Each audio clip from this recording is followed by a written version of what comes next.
Good evening from cold and snowy South Dakota, everyone. Unfortunately, today, or rather fortunately, it's actually pretty sunny and was up in the 50s, surprisingly. For the past couple weeks, it's been freezing every day and extremely windy. My name is Arlen Calhoun.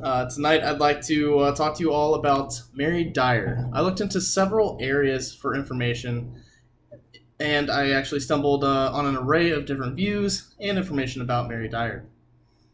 The first article which I read was from our presented list, and that was from Monster to Martyr, representing Mary Dyer.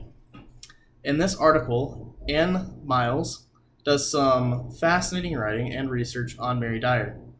I definitely suggest giving this article a read if you haven't read it before. Some main points that she makes are about Mary Dyer's absurdity in history. She's not very well known, and her religious views as well as her motives within those views. So in an effort to fill you in on some of the blanks about Mary Dyer, I'm going to give you a brief synopsis of what I've learned about her life and share some anecdotes about her character and her character as from others' viewpoints. So not much is known about Mary Dyer's early life, but the first real record of her begins in the mid-1630s, and that is from her and her husband William becoming enthralled in the antinomian controversy of Anne Hutchinson and John Wheelwright. Now, this is a really interesting facet of American history and church history, actually. And it's maybe one of the first circumstances where the Quaker belief system started to come out. This mention is from several accounts of her giving birth to a monstrous baby. And if you dig into the records and dig into some of the more information, it was basically a baby with deformities, and it was stillborn. And a lot of the people who wrote about it during that time frame basically account that to God punishing them for aligning themselves with the Hutchinson family and with the antinomian efforts. A little bit more about her. About a decade after the miscarriage that she had and the whole thing with Anne Hutchinson, Mary Dyer returned to England, where she was originally born, and here she became a Quaker. And after about 5 years or so, she returned back to Boston.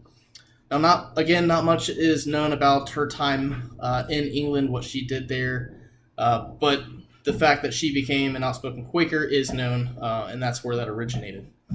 If you don't already know, Quakers were considered gross blasphemers by Puritans, and as such, several laws existed in Massachusetts, Boston, which persecuted Quakers.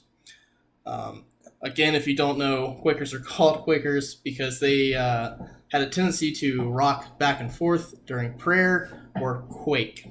It's the name.